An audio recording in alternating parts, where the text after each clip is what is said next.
Same ஆர்சிபிஎல்எஸ்டிலே 2023 வந்து ஹர்ஷல் பட்டேல் வந்து இதே மேன் கார்டு அட்டம் பண்ணாரு. பட் அது நாட் அவுட் தான், மேன் கார்டு அட்டம் பண்ணாரு. அப்போ மட்டும் எல்லாருமே வந்து அப்ரிஷியேட் பண்ணிட்டு இப்போ திக்வேஷ் ரத்தி கமெண்ட் செக்ஷன்லையுமே அவரோட ட்விட்டர் கமெண்ட் செக்ஷன்லையுமே போயிட்டு திட்டினாங்கன்னா இது என்ன நியூஸ்?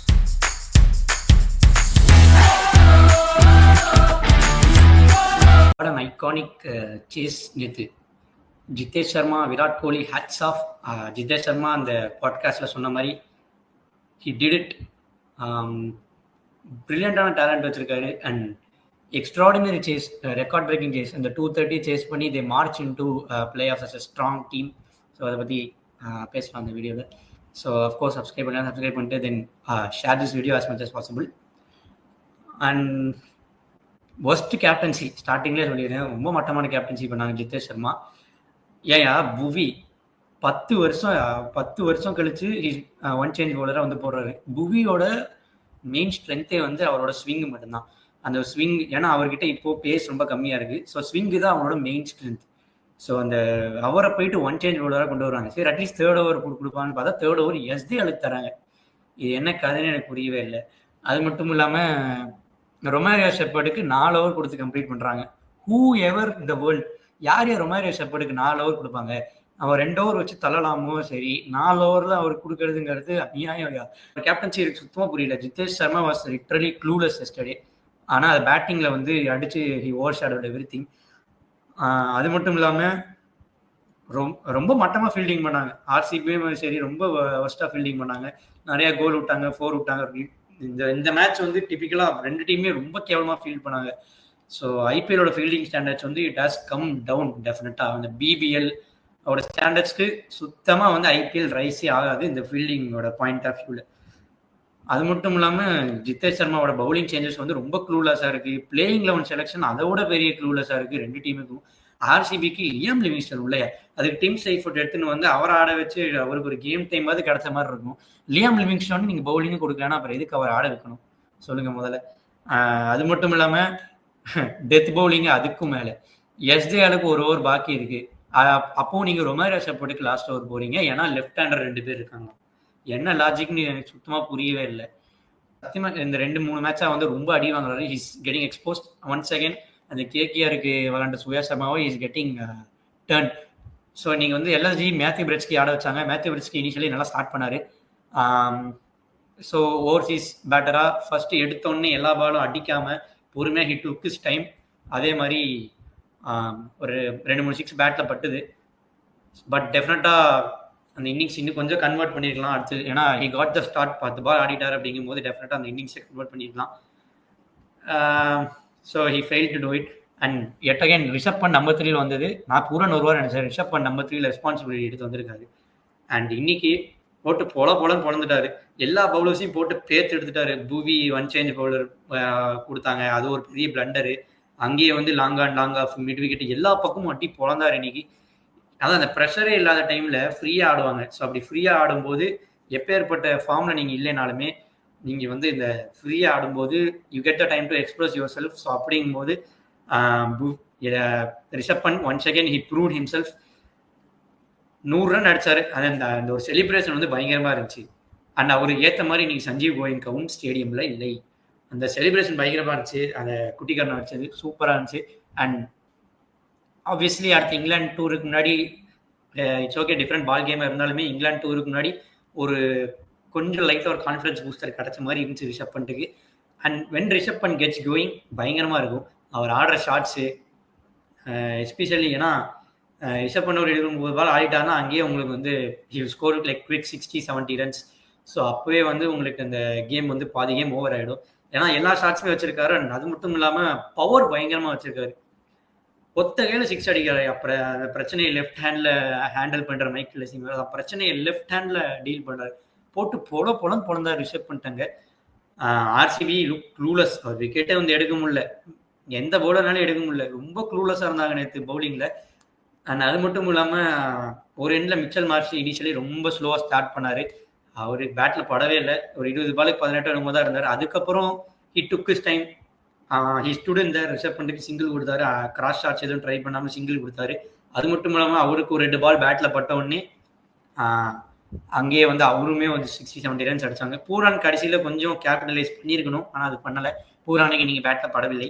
ஆனால் எல்எஸ்டியோட டாப் 3 வந்து உண்மையிலேயே பார்க்க நல்லா தான் இருக்கு. நம்ம ஜிடி டாப் 3 அவ்வளோ ஹைப் பண்ணுறோம், பட் டெஃபினெட்லி ஏன்னா எல்எஸ்டி டாப் 3மே ஹைப் பண்ணலாம். அவங்க வின் பண்ணல, அவங்க ஆனால் ஜிடி வந்து வின் பண்ணிட்டாங்க. அப்படிங்கிறதுனால அவங்கள வந்து நம்ம ரொம்ப ப்ரைஸ் பண்ணுறோம். பட் இந்த டாப் 3மே வந்து பிரில்லியண்டாக ரன்ஸ் அடிக்கிறாங்க. மிச்சல் மார்ஸாக இருக்கட்டும், ஏடன் மார்க்கரமாக இருக்கட்டும், பூரானா இருக்கட்டும், அஃப்கோர்ஸ் ரிஷப் பண்ட் இந்த மேட்ச் அடிச்சாரு. மிச்சம் 3 பேர் வந்து டெஃபினட்டாக ரன்ஸ் அதிகமாக குவிச்சிட்டே இருந்தாங்க. ஸோ நம்ம வந்து ஹைப் பண்ண we fail to hype them definitely. And 228 poor captaincy, poor bowling. 228 அந்த 228 சேசன் வந்து ஆர்சிபியே அடிக்கவே மாட்டாங்கன்னு நினைச்சேன். பட் எனக்கு ஒரு செருப்படி கொடுத்த மாதிரி they started well. Kohli and Salt. Of course Kohli வந்து டெஃபினட்டா ஒரு பில்லர் மாதிரி இருக்காரு ஆர்சிபிக்கு இவ்வளோ வருஷமா. அவருக்கு ஒரு அவுட் ஆஃப் ஃபார்ம் சீசனே வந்து கிடையாது. எல்லா சீசனும் போட்டு போலன்னு பொழக்கிறாரு. ஐயோ, விராட் கோலி ஒரு எண்ட்ல வந்து ஒரு பில்லர் மாதிரி நிற்கிறாரு. அவரை சுற்றி எல்லாரும் ஆடுறாங்க. ஸோ அந்த மாதிரி ஒரு பேட்டிங் வச்சிருக்காரு.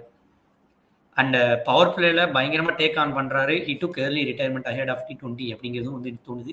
ஏன்னா டெஃபினட்டா இன்னும் அந்த ஃபிளம்போயன்ஸ் வச்சிருக்காரு. கவர் டிரைவா இருக்கட்டும், அட்டாக் நல்ல ஆகாஷ் சிங்கை போட்டு அட்டாக் பண்ணி ஆடினாரு ஸ்ட்ரைட்ல. வில் ஒரு ஊருக்கு வந்து ஒரு ஆர்டினரி ரூக்கி பவுலர் மாதிரி நீங்க எல்லா பேட்ஸ்மேனும் ட்ரீட் பண்ணாங்க. நியூசிலாந்து நல்லா போட்டு இங்க வந்து ரொம்ப இன்னைக்கு வில் ஒரு ஊருக்கு வந்து சுத்தமா பேச கிடையாது. 130 போட்டிருந்தாரு. விராட் கோலியா இருக்கட்டும், சால்ட்டா இருக்கட்டும், சித்தேஷ் சர்மாவா இருக்கட்டும், வெயிட் பண்ணி அடி பொழந்தாங்க.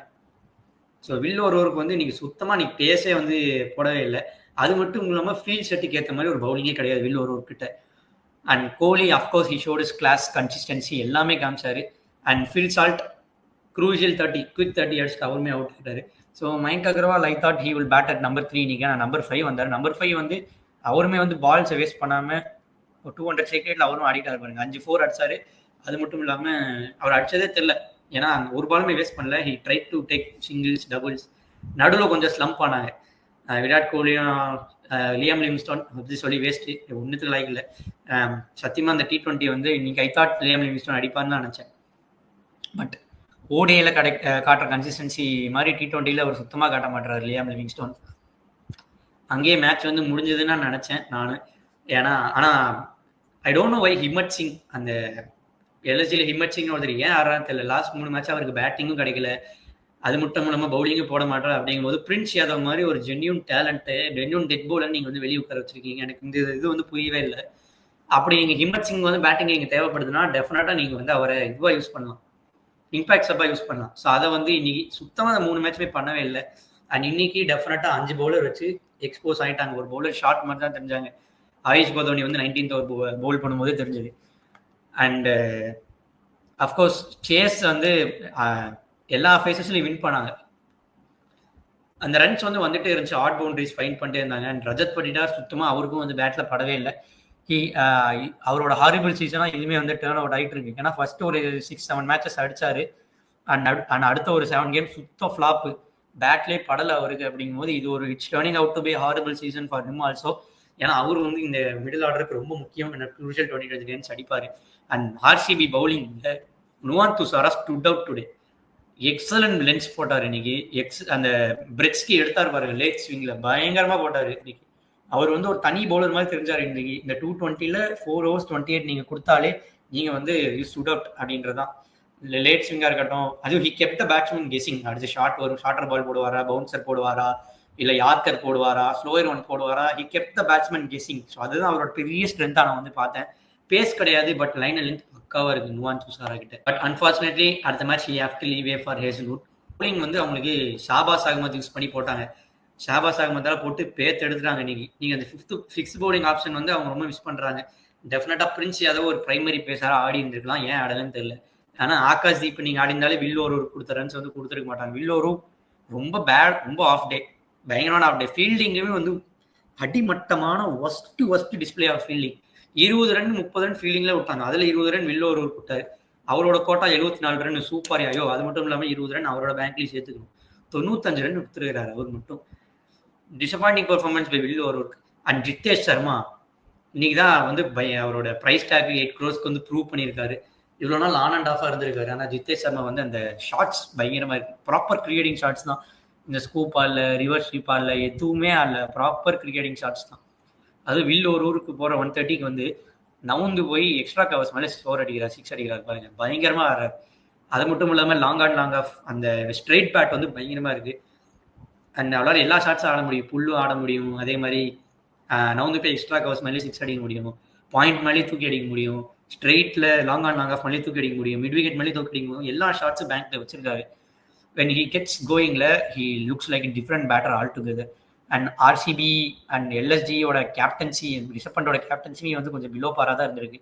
அண்ட் இன்னைக்குமே வந்து LSGயில் பார்த்தீங்கன்னா திக்வேஷ் ரெத்தி அவரோட வேலையை பண்ணிட்டாரு. என்ன இன்னைக்கு கையெழுத்து போட்டு ஃபைன் வாங்கலை, but I don't know why many people have the problem with mankading. நான் ஒத்துக்கிறேன், இந்த பால் வந்து ஓகே அவர் ஆக்ஷன் ஃபுல்லாக கம்ப்ளீட் பண்ணிட்டாரு, ஸோ இட்ஸ் நாட் அவுட் அப்படிங்கிறதுலாம் வந்து ஓகே தான். பட் ஏன் மேன்கேட் வந்து it's within the rules. So இதை ஏன் வந்து நிறைய பேர் அக்செப்ட் பண்ணிக்க மாட்டாங்கன்னு தெரியல. ஏன்னா ஒரு பவுலர் வந்து பவுல் பண்ண வராரு, அந்த ரன்அப் எடுத்துட்டு வந்து பவுல் பண்ண வராரு அப்படிங்கும்போது பேட்ஸ்மேன் ஸ்டார்ட்ஸ் மூவிங், அது பாதி கிரீச் வந்து நவுந்து போறாங்க அப்படிங்கும்போது it's definitely an unfair advantage. It gives an unfair advantage to the batsman. So அந்த ரன்னை வந்து குயிக்காக கம்ப்ளீட் பண்ணோம் அப்படிங்கிறது அவங்களோட நோக்கமாக இருக்கும். அப்படிங்கும்போது ஓகே, எல்லா பேட்ஸ்மேனுமே வந்து நான் ஸ்ட்ரைக்கர் இருக்கும்போது ஒன் ஆர் 2 ஸ்டெப்ஸ் நகருவாங்க. பட் அதை வந்து அந்த பவுலர் வந்து அவரோட லோடை எடுத்து அவர் முடிச்சதுக்கு அப்புறம் மட்டும்தான் வந்து தே ஸ்டார்ட் மூவிங். அப்படிங்கும்போது ரன் அப் இருக்கும்போதே அவங்க வந்து நவுந்து போக மாட்டாங்க. And I don't know why many people have this problem. So இது வந்து ஒரு அன்ஃபேர் அட்வான்டேஜாக போய் முடியும் நான் ஸ்ட்ரைக்கராக இருக்கிறதுக்கு. பண்ட் வித்ட்ரா பண்ணார், அதெல்லாம் ஓகே, ஆனால் it's with in the rules. அதே மாதிரி RCB LSG சேம் RCB LSGலே 2023 வந்து ஹர்ஷல் பட்டேல் வந்து இதே மேன்கார்டு அட்டம் பண்ணார், பட் அது நாட் அவுட் த மேன்கார்டு அட்டம் பண்ணார். அப்போ மட்டும் எல்லாருமே வந்து அப்ரிஷியேட் பண்ணிட்டு இப்போ திக்வேஷ் ரத்தி கமெண்ட் செக்ஷன்லையுமே அவரோட ட்விட்டர் கமெண்ட் செக்ஷன்லையுமே போயிட்டு திட்டினாங்கன்னா இது என்ன use. So it's within the laws அப்படிங்கிறதுனால it's against the spirit of game, அதெல்லாம் okay, but within the laws அப்படிங்கிறனால டெஃபினட்டாக அது வந்து அலோவ் பண்ணணும். So it's within the laws அப்படிங்கிறதுனால it's against the spirit of game, அதெல்லாம் okay, but within the laws அப்படிங்கிறனால டெஃபினட்டாக அது வந்து அலோவ் பண்ணணும். டெஃபினட்டாக அது LSG பவுலிங் லைனை பற்றி ஒன்றும் பண்ண முடியாது. நீட் அன் எக்ஸ்ட்ரா பேசர் இந்த நெக்ஸ்ட் இயர். ஏன்னா இந்த பவுலிங் வந்து literally let down for LSG. Batting வந்து பயங்கர பிரில்லியன்ட், ஆனால் பவுலிங் வந்து ரொம்ப லெட் டவுனாக இருக்குது. டிப்பிக்கலி இந்த காம்பினேஷனுமே தப்பு. அது மட்டும் இல்லாமல் ஒரு பவுலரை நீங்கள் வந்து சாக்ரிஃபைஸ் பண்ணிட்டு ஒரு எக்ஸ்ட்ரா பேட்டர் ஆடுறதே வந்து ஒரு மிகப்பெரிய தப்பு தான். அப்படி உங்களுக்கு பேட்டர் எக்ஸ்ட்ரா வேணும்னா, விக்கெட்ஸ் போச்சுன்னா நீங்கள் வந்து ஒரு இம்பாக்ட் ஆப்ஷனாக வச்சுருந்துருக்கலாம், அதை வந்து நீ பண்ணவே இல்லை. ஸோ நெக்ஸ்ட் மேட்ச் RCB ஹேசல்வுட்டுமே வந்து வந்துருவார் அப்படிங்கும்போது they look very lethal. But Punjab கிங்ஸ்மே வந்து ஒரு ஹோல் டிஃப்ரெண்ட் சைடாக தெரியுறாங்க. ஸோ பஞ்சாப் கிங்ஸ் அண்ட் RCBயோட ரிவ்யூ வந்து பார்ப்போம் அப்புறமா. ஸோ இந்த வீடியோ பிடிச்சிருந்தா மறக்காமல் சப்ஸ்கிரைப் பண்ணிட்டு share to your friends. So hopefully இதுதான் RCBயோட இயர். பாட்டில் பண்ணாமல் இருக்கணும்.